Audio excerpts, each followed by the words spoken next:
Týdenní výhled. Klíčové události tohoto týdne pro ekonomiku i vaše investice. Vítejte u dnešního podcastu Týdenní výhled s Gabrielou Rejnovou a Branislavem Sotákem. Dnes se podíváme zejména na aktuální dění v AI sektoru, protože minulý týden bylo klíčovou událostí právě výsledky NVIDIA. A ty, i když byly dobré, tak akcie následně otočily do červeného a risk-off nálada na AI pokračovala dál. Mohl bys, Braňo, shrnout nejzajímavější body těch výsledků? Samozrejme, dobrý den. V zásade tie výsledky boli veľmi dobré. Dokonca sme videli reakcelerácii tržeb, čož ako z tej rastúcej základne srovnávateľ nie je úplne ako na programe dňa momentálne u NVIDIA, keďže ten rast ako zákonite postupne spomaluje, ale tretí kvartál bol naopak pozitívnejší a rast opäť zrýchlil. A pre štvrtý kvartál NVIDIA opäť guidovala lepšie čísla, než čakal trh, s tým, že rast síce ďalej akcelerovať nebude, ale drží veľmi solidné tempo okolo 60% medziročne na tržbách. Takže potiaľ ako tie výsledky boli veľmi dobré, ostatne aj trh na nich vlastne ako prvotne reagoval veľmi pozitívne v aftermarkete až plus 6% na úplne plus 5%. No ale potom prišiel veľký obrad, dokonca až taký veľký, že historické paralely sú pre takto veľký intradenný obrad iba 4 v histórii a musím povedať, že zhodou okolností to časovanie ako nie je úplne ukľudňujúcim signálom, pretože takéto dni ako minulý štvrtok sme videli naposledy v dubnu tohoto roku v tom colnom tornáde, ale predtým všetky tri zbylé vlastne inštancie sa odohrali v říjnu 2008.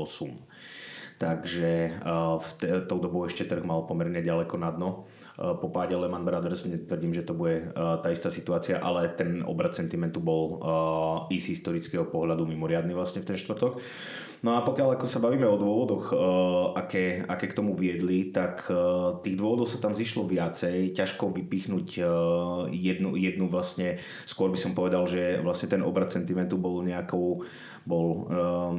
spôsobený nejakou v podstate nejakou kolízií tých jednotlivých faktorov, alebo ako to mám povedať, proste všetky vlastne ako na trh sa vysypali v podobnom čase ako výsledky NVIDIA. Za prvé dejú sa veci na japonskom trhu s dlhopismi, ktoré ovplyvňujú potom aj carry trade, ktorý je financovaný jenom. Ďalej vlastne máme pomerne prudké prepady, až by som povedal vlastne echo nejakej kryptozimy z roku 2022 na kryptomenách.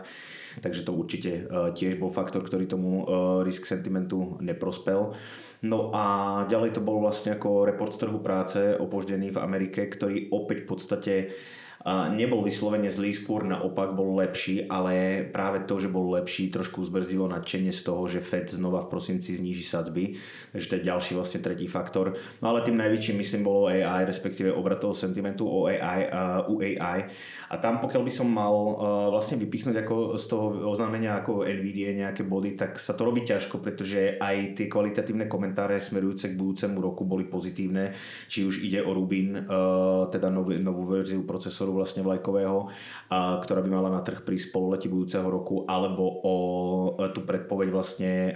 veľkosti vlastne tržieb pre NVIDIA, kedy vlastne CEO Huang koncem října na investičnej konferencii uviedol, že ten order book na Blackwell a Rubin včetne za roky 2025 a 2026, to znamená, že sú v tom zahrnuté už aj letošní tržby realizované,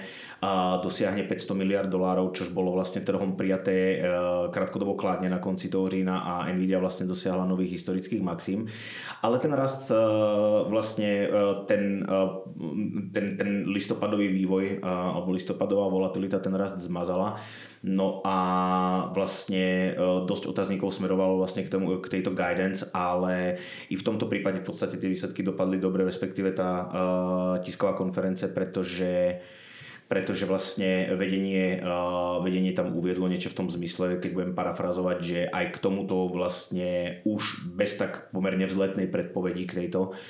existuje ešte ďalší upside potenciálny, čiastočne sa odvíjajúci aj od Číny, do ktorej sa Nvidia nevrátila a mimochodom vlastne v piatok sa na trhu objavili správy, že americká strana s čínskou stranou niekde v tichosti vlastne začala rokovať o návrate práve Číny, respektíve nejakej verzie procesoru H200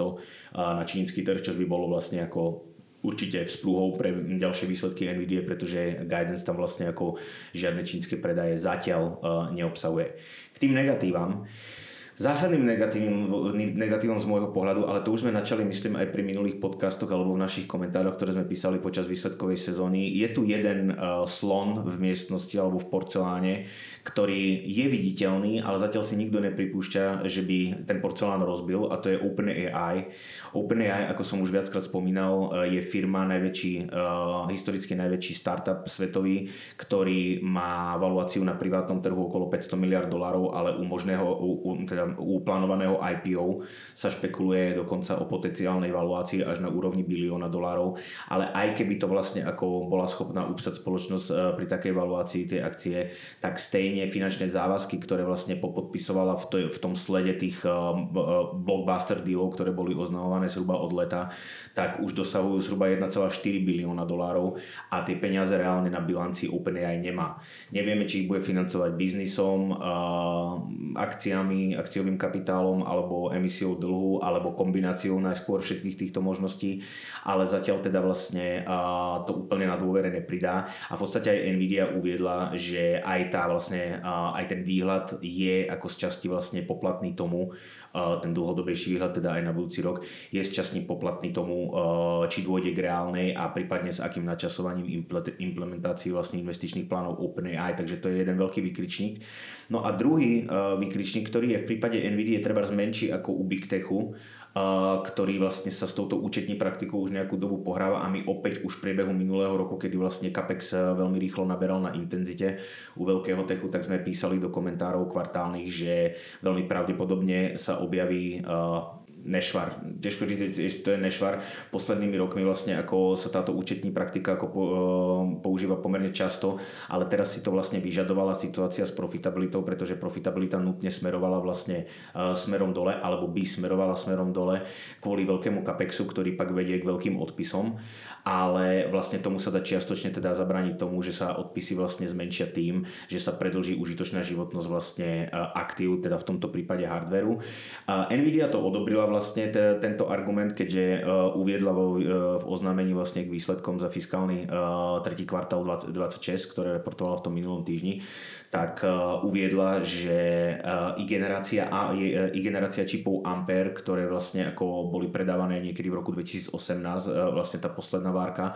tak sú skoro v plnej permanencii do dnešných dní. Takže začínali sme pred niekoľkými rokmi na užitočnej životnosti serverov niekde u toho veľkého techu niekde na úrovni 2 až 3 rokov. Teraz sa už posúvame skôr do pásma 4, 5, 6 rokov. Čož ako samozrejme zníži odpisy a tým pádom opticky vylepší profitabilitu. No ale NVIDIA ako v tomto smere síce priamo na výsledovke sme nejaké vplyvy nepozorovali, no ale pokiaľ to tak je a pokiaľ užitočná životnosť tých komponentov rastie, tak a poptávka je tak dynamická, ako NVIDIA uvádza, tak potom trošku vlastne ako zvedne obočí pomerne prudký nárast zásob aj pohľadávok vlastne na knihe NVIDIA, ktoré sme videli za tretí kvartál. Dá sa to vysvetliť rozumne, ale predsa len proste v prostredí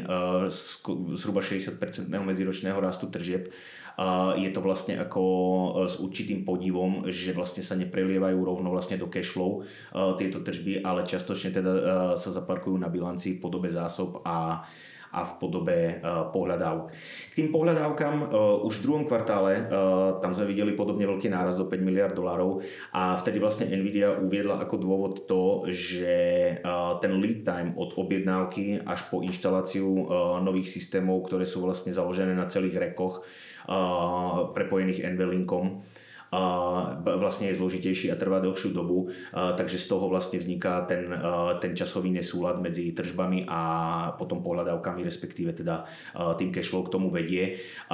Ťažko povedať, či vlastne aj v tom treťom kvartáli bol ten dôvod podobný, nejaké bližšie informácie sme nedostali. A mňa osobne trošku viacej znepokojuje rast zásob, pretože tie sú náchylné na precenenie, hlavne v polovičovom sektore. Konec koncov NVIDIA preceňovala o viac ako 40% skokovo zásoby smerom dole v roku 2022. vyvoláva, keď sme vlastne zažili posledný down cycle u NVIDIA. Takže ten nárast už teraz na $20 miliard, o 5 miliard za kvartál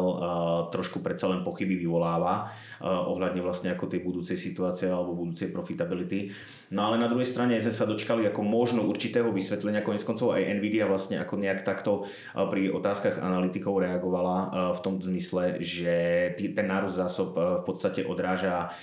biznisové potreby, kedy vlastne chcú na veľkú poptávku vlastne reagovať flexibilne a mať tú možnosť, keďže vlastne ako komponenty majú na sklade jednotlivé. Je dosť možné, že sa jedná o pamäte, respektíve pamäťové čipy, ktoré sú dodávané v rámci riešení od NVIDIA, pretože tam je trh skutočne pomerne napiatý. Momentálne v podstate AI data centra vysávajú do takej miery vlastne poptávku pamäťových čipov, že napríklad najväčší vlastne svetový výrobca spotrebnej elektroniky, respektíve výpočetnej techniky čínske Lenovo vlastne oznámilo na úvod týždňa ústami svojho CFO, že zásoby vlastne ako komponent momentálne zhruba o 50% presahujú nejakú bežnú normu, s ktorou oni operujú, a že tie zásoby by mali vlastne vykryť veškerú vlastne poptávku alebo teda produkčné potreby až do konca budúceho roku. To znamená, že ako v niektorých segmentoch toho trhu skutočne ako tá situácia je napiatá, koniec koncov vidíme to aj na akciách treba z Micron Technology alebo SK Hynix alebo Samsungu, koniec koncov to znamená tých najväčších výrobcov pamätí. Momentálne sú pamäťové čipy pomerne drahé, pretože nabídka nestíha s poptávkou, ale práve pamäťový segment je veľmi cyklický v rámci polovičového odvetvia. Takže z môjho pohľadu je len otázka času, kedy vlastne ako nabídka zrovna krok s poptávkou a potom veľmi pravdepodobne sa dočkáme štandardných vlastne štandardného vývoja v rámci polovičového cyklu, to znamená marže dole a nejaký proste ako útlm a potom zase vlastne nový reštart. Neviem, kde bude ten vrchol a kedy sa to zmení, ale mohlo by to čiastočne vysvetľovať vlastne aj nárast zásob u NVIDIA, čo by vlastne ako tú dôveru v tie výsledky trošku posílilo. Ale v kombinácii vlastne s tým krehkým sentimentom a nejaké otázniky na balančíte plus OpenAI a v podstate nakoniec teda prišiel, ako som už povedal, ten štvrtkový obrad, ktorý bol aj z historického hľadiska nie bezprecedentný, ale veľmi markantný. Když ještě mluvíš o té kombinaci vyšších zásob, vyšších pohledávek, neexistuje tam nějaké riziko, že by NVIDIA vlastně ty čísla u těch tržeb uměle zvyšovala? Tak, také spekulácie sa samozrejme objavujú na tej NVIDii. Ja si dokonca pamätám, je to asi 2 roky stará záležitosť, kedy v podstate ako sa presne takto isto vlastne spochybňovali výsledky NVIDie, keď vlastne ako jedným z veľkých zákazníkov v tom danom kvartále, myslím, že to bolo zhruba pred 2 rokmi, bol Supermicro Computer, tak taktiež vlastne ako nejaké obavy v tomto smere vyvstali. Osobne si myslím, že 5 miliardový nárast pohľadávok a 5 miliardový nárast tržieb u firmy, ktorá robí ročne vyše $200 miliard na tržbách, aj existuje slušná šanca, že v budúcom roku sa posunieme na hranicu $300 miliard. Nie je až tak markantný posun, aby sme nutne museli hovoriť o nejakom fixlovaní účtovníctva, to si nutne nemyslím, ale proste kde ja vidím problém je ten, že trh zvykne vlastne diskontovať budúcnosť. A momentálne zhruba od toho leta vlastne, keď sme sa dozvedeli o 300 miliardovom díle s Oraclom, 100 miliardovom s Nvidiou, ďalších 6 gigawatov od AMDčka a tak ďalej, všade v centre OpenAI, prípadne nejaké ďalšie ako prefláklé mená, ako Oracle, v menšej miere treba CoreWeave a tak ďalej, tak z môjho pohľadu sme ako pomerne rýchlo diskontovali v trhu v cenách pomerne vzdialenú budúcnosť, ktorá naviac ešte nie je istá. Takže z tohto pohľadu si myslím, že ako určitá možno opatrnosť, ani nie tak skepse, je asi na mieste a ja si dokonca aj myslím, že aj keď musím povedať, že nie, že by ma to nejak extra tešilo, nielen naše doporučenia, ale treba aj klientské portfólia a tak ďalej, alebo koniec koncov aj súkromné portfólia, veľa z nás sú vlastne veľmi závislé od technologického amerického sektoru, takže nie, že by ma to tešilo, ale myslím si, že tá korekcia v podstate bola nutná a my sme vlastne ako toto riziko, tú možnosť dosť akcentovali vlastne aj na tej roadshow, s ktorou sme vyšli vlastne ako klientov po krajských mestách na podzim, takže potiaľ sa to vyvíja, myslím, ako pomerne v súlade s predpokladmi, ktoré sme mali. Chlieb sa momentálne láme z technického pohľadu, pretože 50-dňový closeák vlastne na Nasdaqu sme už vyčistili v tom minulom štvrtku. Zastavili sme sa o 100-denný closeavý průměr, ale pokiaľ by som mal byť konštruktívnejší ako voči indexu, tak ja osobne si myslím, že silný support sa nachádza až na tých preddubnových vrcholoch, ktoré kolidujú zhruba s 200-denným closeavým průměrem a ten level je niekde lehce nad 22 000 bodov, když to momentálne sme na 24, takže ako nie je to ešte úplne málo, pokiaľ by tento rizikovejší scenár sa nakoniec odohral na trhu, tak by sme boli zhruba v polke momentálne vlastne toho poklesu, ale samozrejme situácia sa môže ako hýbať aj opačným smerom, pretože zatiaľ čo narratív teda trošku ten posledný spochybňuje trebárs Nvidia alebo tých takých tradičných vlastne OpenAI, Nvidia, tie tradičné mená, ktoré vlastne tu rally ťahali, tak v rámci toho vlastne technologického sektoru sa ten narratív trošku presúva smerom k iným menám, tiež veľkým menám, ktoré majú potenciál vlastne ako ten trh odsupportovať a jedno z nich hlavne v minulom týždni vynikalo, kedy sa v podstate úplne ako vyhlo nejakým prepadom alebo nejakej tej negatívnej dynamike na technologickom sektore a naopak vlastne zaknihovalo nové vlastne rekordné úrovne a tým menom je Google, respektíve Alphabet, v ktorom sa tak ako pre trh sa nakopilo niekoľko negatívnych správ, tak v minulom týždni sa pre Google vynorili dve veľmi pozitívne naopak správy. Najprv vlastne v pondelok presiaklo na trh, že Buffettová Berkshire Hathaway investovala vlastne do Google, nakúpila skoro 18 miliónov kmeňových akcií v priebehu 3. kvartálu, čo není pre Buffetta úplne typická investícia v technologickom sektore. No ale ešte dôležitejšia správa prišla v útorok, kedy Google predstavil poslednú vlastne iteráciu, poslednú verziu veľkého jazykového modelu Gemini s číslovkou 3. No a podľa benchmarkových testov a prvých ohlasov je Gemini 3 lepší vo väčšine parametrov než všetko ostatné vlastne, čo má momentálne ako k dispozícii na trhu konkurencia, ale čo je oveľa podstatnejšie a zaujímavejšie minimálne z krátkodobého pohľadu. Z toho dlhodobého bude pravdepodobne rozhodujúce to, o čom sme sa bavili aj v priebehu vlastne minulých rozhovorov a tak ďalej. To znamená, v akej fáze toho AI cyklu vlastne sme. Pokiaľ sme iba v polovici alebo ani nie v polovici, ako špičky vlastne polovičového sektoru uvádzajú, tak potom je priestor vlastne ako pre všetkých hráčov, ak to tak poviem, ktorí vlastne majú nejakú pridanú hodnotu vlastne tvoria na tom trhu alebo v rámci vlastne toho narratívu. Pokiaľ nie, tak potom ako bude samozrejme dôležitejšie, ako si rozdelia tí stávající hráči nejaký tržný podiel. No ale v tomto smere vlastne ako krátkodobo teda prichádza vlastne game changer od Google, ktorý uviedol, že Gemini 3 bola trénovaná a takisto inference beží na vlastných čipoch Google na TPUčkách, čiže skrátka pre Tensor Processing Unit, ale v zásade ide o špecializované akcelerátory, ktoré sú optimalizované, dajme tomu pre softwarový stack alebo pre workload proste Google. A dokonca som čítal, neviem čo je na tom pravdy, že Google v podstate veľmi aktívne sa snaží pobízať vlastne startupy alebo vôbec ekosystém, ktorý vlastne ako v jeho sfére sa pohybuje, softwarový, aby vlastne natívne písal aplikácie, ktoré budú fungovať mimo vlastne softwarového kuda rámcu, ktorý má Nvidia, čiže ako samozrejme potenciálne ako nebezpečenstvo potom pre Nvidia, ale v tejto chvíli vlastne je ten problém z môjho pohľadu najpalčivejší pre OpenAI, pretože jak by som to povedal laicky.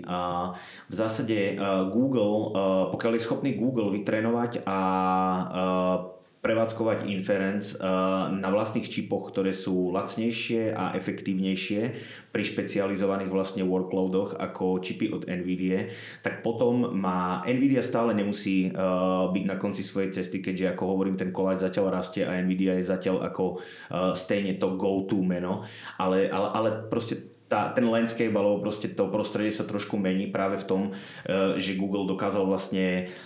Google nie je sám, ktorý určité workloady ako v AI datacentrách alebo v cloude operuje na vlastných čipoch. Týka sa to Amazonu, ten má Trainium čipy, týka sa to mimochodom veľmi úspešne využívané v rámci Amazon Web Services. To sme sa dozvedeli v posledných výsledkoch, kedy vlastne kapacita tej Trainium 2 posledného modelu je plne vybukovaná asi na, ja neviem, rok dopredu alebo nakoľko a objednávky tam zarastli snáď o 150% ročne, ak sa dobre pamätám. A Meta vlastne má vo vývoji vlastný MTIA akcelerátor, Microsoft majú a tak ďalej. Proste všetci veľkí cloudoví provideri vlastne ako sa snažia diverzifikovať od toho drahého vlastne vysokomaržového hardveru od NVIDIA a potenciálne vlastne do budúcna to môže byť problém. Ale krátkodobo je to problém hlavne pre OpenAI a konečne vysvetlím prečo. Skrátka Google je schopný, veľmi laicky povedané, na TPU konfigurácii generovať tokeny s nižšími nákladmi, ako je to u OpenAI. A v prípade vlastne, že by sa to stalo nejakým štandardom v rámci vlastne toho technologického alebo AI odvetvia, tak potom veľmi pravdepodobne vlastne vlastne náklady na generovanie tokenu u Google v podstate stanovia, dal by sa povedať, implicitný cenový strop vlastne aj pre ostatných providerov, pretože je ťažko si predstaviť, že by vlastne ako užívateľia boli ochotní platiť vlastne prémiové ceny za stejný alebo horší produkt od OpenAI, a pokiaľ by OpenAI nešlo tou cestou a prioritizovala by podiel, tak potom nebude zďaleka vlastne na tej inferencii tak profitabilná ako Google. Takže Google ako bude s týmto krokom tlačiť pravdepodobne aj zbytok sektoru a najväčšie rizika momentálne vidíme u OpenAI. A když už mluvíme o té AI, tak úspěch slaví také čínská Alibaba, která sdružila své služby pod brand Qwen a vytvořila aplikaci, která má za cíl konkurovat právě ChatGPT od OpenAI. A ten je mimochodem v Číně zakázaný. A za první týden si aplikaci Qwen stáhlo přes 10 milionů uživatelů. Čo je určite úspech, je to na úrovni tých úspešnejších modelov, čo sme videli v minulosti, či už je to ChatGPT, DeepSeek, Gemini a tak ďalej. Ostatne aj ako akcie na to reagovali pozitívne dneska v Hongkongu vlastne na úvod týdne, ale myslím, že chleba sa u Alibaby bude lámať zajtra, pretože zajtra vlastne ako príde na zverejnenie výsledkov za fiškálny druhý kvartál 26. Tak tam predpokladám, že asi aj na tiskovej konferencii bude ako vedenie bombardované dotazmi ako ohľadne AI. Firma do toho šlape hodne, investuje mohutne, ale zďaleka nie tak ako americká konkurencia, pretože proste čínsky tech sa vôbec ako ide skôr cestou ako zefektívňovania tých modelov a nie vlastne ako nejakým masívnym budovaním AI infraštruktúry. Takže ako uvidíme, jak to dopadne. Ja osobne som optimista, čo sa týka Alibaba Cloudu, ale povedzme, že som opatrný, ak nie úplne pesimista voči vlastne tomu druhému pilieru ako biznisu Alibaby, a to je e-commerce, pretože v Číne, ktorej ekonomika, alebo respektíve skôr spotrebiteľom sa nejak mimoriadne nedarí poslednou dobou, tak tam prebieha dosť krutá cenová válka vlastne medzi 4 veľkými menami Alibaba, Meituan, JD a Pinduoduo a tlačí to na marže vlastne ako celý sektor. Dokonca opäť čítal som, že Nvidia, myslím, v prvom pololetí, keď sme komentovali vlastne výsledky posledné, tak myslím si, že Nvidia formou rôznych pobídek, Alibaba formou rôznych pobídek a tak ďalej minula vlastne na to, aby nielen zastavila pokles tržného podielu, ale v menšej miere ho aj znovu vybudovala, ale stálo ju to snáď až $7 miliárd ako v investíciách do toho e-commerce biznisu, takže ako tiež to nie je lacná záležitosť a zatiaľ čo Alibaba Cloud vlastne myslím, že nasleduje svojím spôsobom takú, povedal by som, azijskú cestu Google Cloudu, kedy v podstate ako relatívne nedávno sme sa prehúpli do čiernych čísel, do profitability, ale tá provozní marže vlastne ako pomerne rýchlo škáluje smerom niekde, dajme tomu, k tej západnej konkurencii, aj keď nie takým tempom, ako to vidíme vlastne trebárs u Google Cloudu, ale každopádne si myslím, že Alibaba Cloud ide správnym smerom. Nie som si už tak istý o e-commerce v tejto chvíli. A další dnešní zprávou je neúspěch dánské farmacie Novo Nordisk. Tentokrát jde o její lék na hubnutí Ozempic, který neuspěl v klinické studii, kde se testoval jeho vliv při Alzheimerově chorobě. No, tak tam som vo výhode pri komentári, pretože nie je to tak dávno, čo sme sa bavili o tom, jak to funguje a že väčšina vlastne ako farmaceutických firiem, ktoré majú nejaký veľký preparát a na ňom je závislá veľká porcia tržieb, tak potom vlastne s príchodom konkurencie na trh majú tendenciu vlastne rozširovať tie indikácie a tým predĺžovať tú patentovú ochranu. Ale musím sa priznať, že tým, že vlastne nejak aktívne Novo Nordisk nedoporučujeme, nemáme v investičných typoch a tak ďalej, len skôr ako sa opodiaľ sledujem, tak musím povedať, že mi skoro oči vypadli, keď som sa dozvedel, lebo najprv vyšiel iba headline ráno, že vlastne preparát od Novo Nordisk zlyhal v klinickej štúdii na vlastne spomaľovanie progresu Což sa dosť očekávalo. Alzheimerovej choroby. Tak oči mi vypadli nie z toho dôvodu, že by tá klinická štúdia nevyšla, ale